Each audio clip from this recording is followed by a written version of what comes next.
Bear, do you want to be in the YouTube video? You want to be in the YouTube video? Or are you going to be... Have you got stage fright? Huh? Have you got stage fright? Righto guys, welcome back. So, just come back from the post office and just picked up the Motorguide.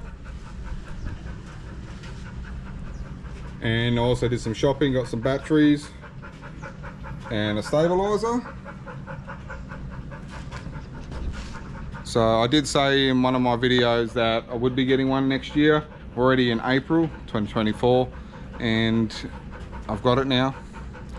So it's going to make a big difference on the water. A bit of a backstory, I stopped fishing about 2019, 2020, and having gone out to Shady Camp and seeing everybody using the latest and greatest sounders now and also the live scope, active target or whatever it may be, whatever it's called. I noticed that everyone's team seems to be in the way and no one's trolling anymore. Irrespective of that, that's just means for me I'm gonna have to get used to that, and that's why I needed this Motorguide sooner rather than later. So I've gone out and got it. We're going to go through pretty much what you would see in the shop in regards to if you were to pay someone to put it onto your boat. I've got all the stuff here. There is a few things I've noticed that I'm missing, but I'm going to put it on the tinny now, and then hopefully I can get out on the water sooner rather than later, because at this rate I'm going to be waiting for the runoff in 2025. But we stop jibber jabbering and we'll get into it.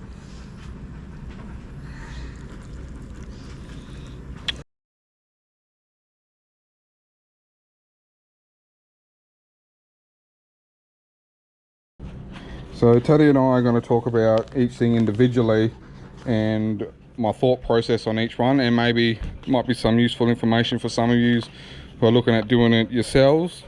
The first thing is, this is your quick release mount for the Motorguide, and it's a two-piece bit of board, and this pin comes out and this here comes out. It can only come out that way, so this, you probably can't see it on the camera, but that's actually a tapered block.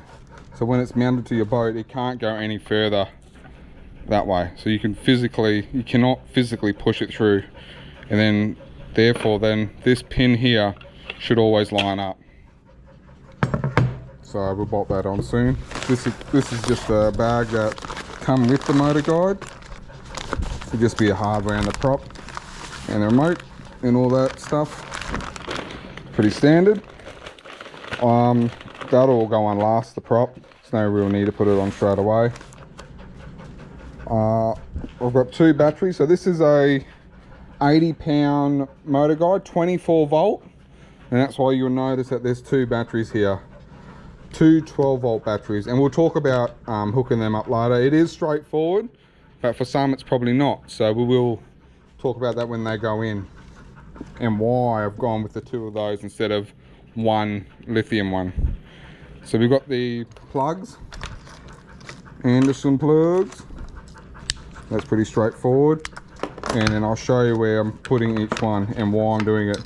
This is a hardware for the Motorguide mount, so we'll be getting stuck into that. And then this here, this is your stabilizer for any electric motor that you have.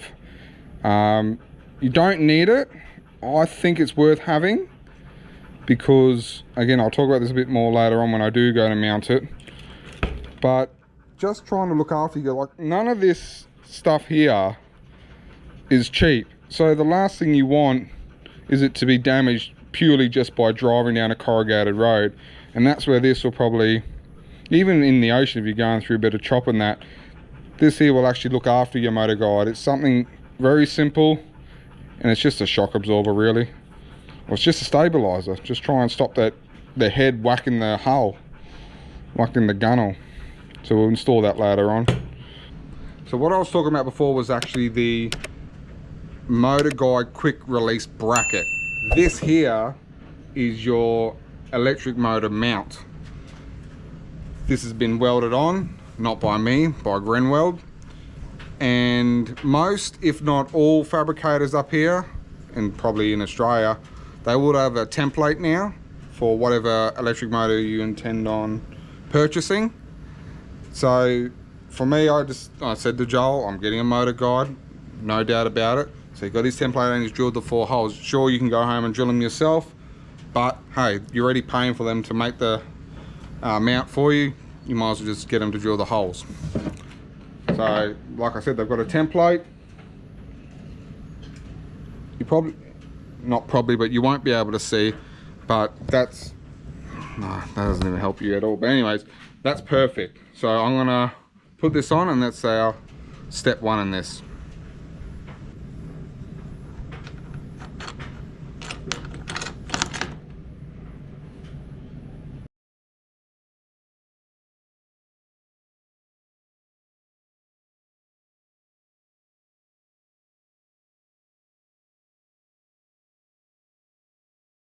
And just like that, the first bit is done.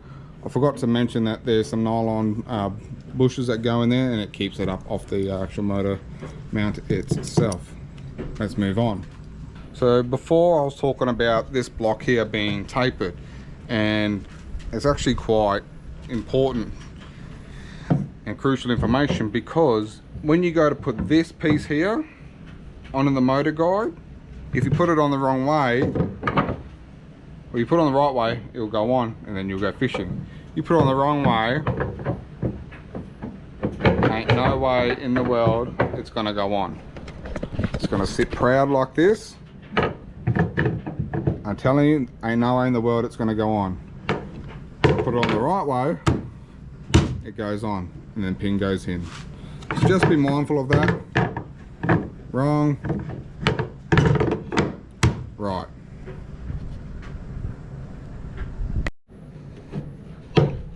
And then with all that being said, you simply transpose it to the Motorguide.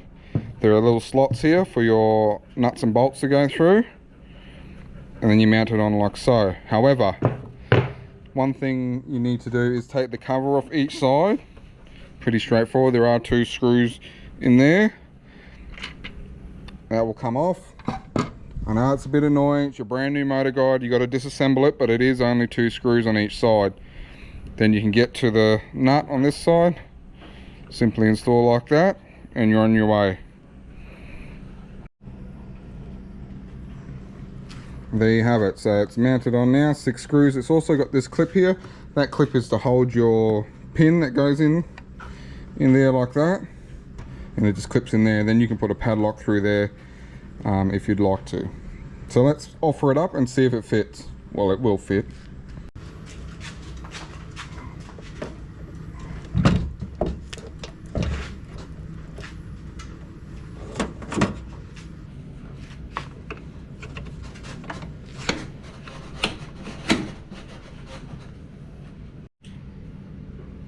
Alrighty, so it's on. It's actually sitting quite high, a lot higher than I thought it was going to, because I've got this stabilizer, and as you can see, I'm going to have to cut it for it to be any use to me. And then the next one I'm going to have is, it's going to be sitting right on the edge, and I drill those 2 holes. So to be directly under it, you get what I'm putting down? It may end up pulling it across, then you're putting unnecessary load on it. But I'm going to be going down corrugated roads, this is the problem, so it's going to be doing that, right? So we'll see what I can do. I'm going to have to cut it, and then I'll mount it. Alright, so I worked out, after making the adjustment here, that it could be adjusted on that angle. Therefore it didn't need to be where I originally said, oh, I'm gonna have an issue mounting it there. So I was managed to mount it back in the middle of the gunner, which is really good. Again, that's pretty solid. You always have a little bit of vibration like that, not much you can do about it. But that stabilizer itself is gonna look after the Motorguide for a bit longer. It's good. Let's move on to the batteries, eh? Alrighty, let's have a quick chat about the batteries.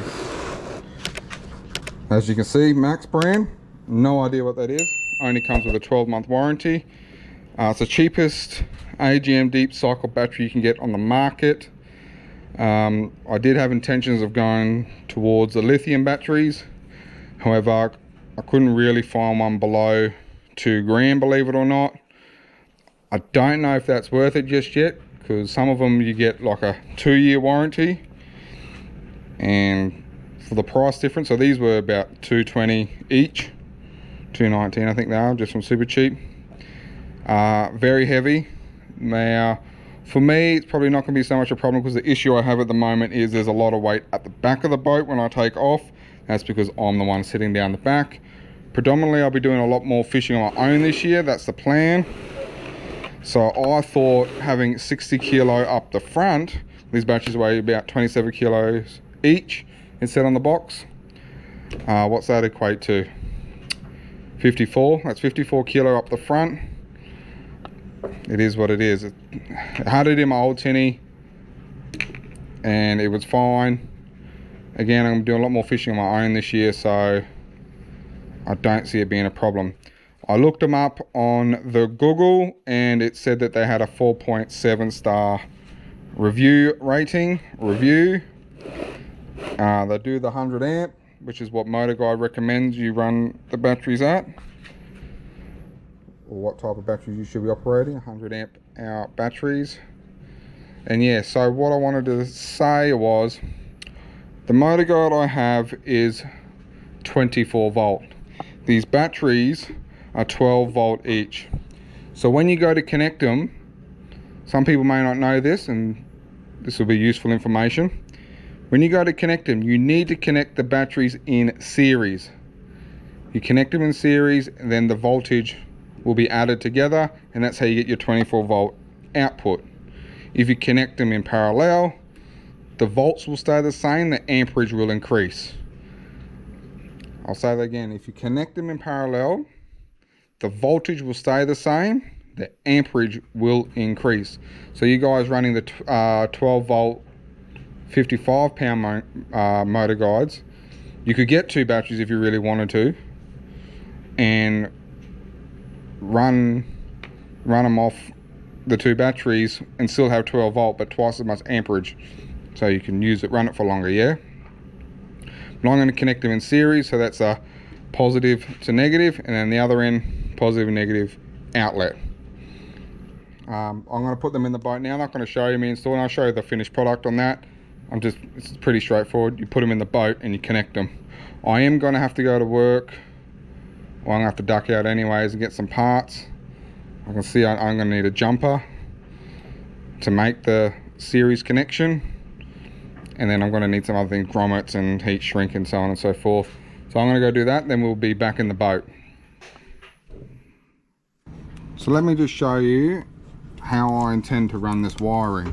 There's a hole here that the previous owner has drilled for whatever, spotlights by the looks of it. So I'll get a Christmas tree and I'll open that up and I'll feed that wiring in like so. It'll go in here. What you can do, if you want, you can connect those straight to the battery and off you go. Or you can connect a plug. You can buy this piece here, the Anderson plugs, a 2-pack, and crimp it on yourself, cut them off, crimps on, plug on, and then you can plug it into the battery at the other end. What I've done, or what I'm going to do I should say, just going to leave them on there, and then I'm just going to put some M10 bolts through them, just like that. Heat shrink over the top so that obviously can't short out. And then later on in the future, if need be, if I need to get the motor guide off, I could just undo that bolt, cut the heat shrink, undo the bolt, and pull the wiring out. And it should be pretty straightforward. That's what I intend to do, and that's what we will be doing. I probably won't be showing that. I'll show you the finished product instead.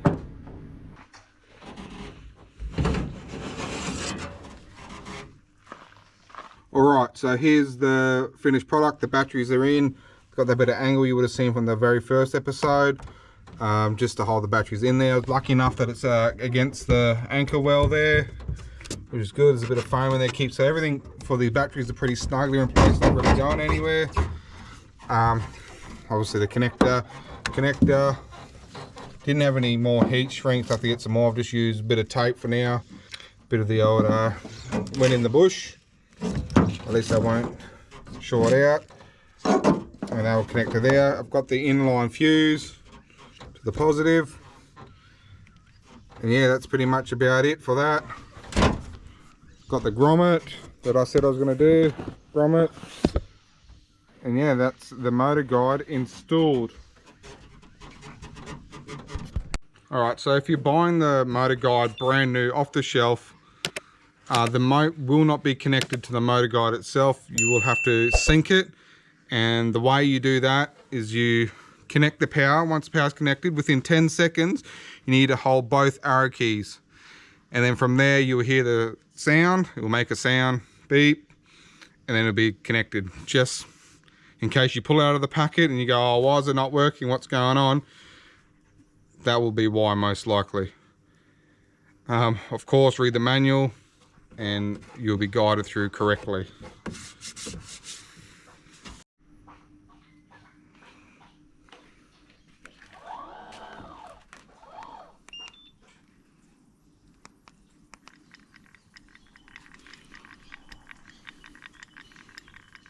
Obviously I've put the prop on and it works a treat.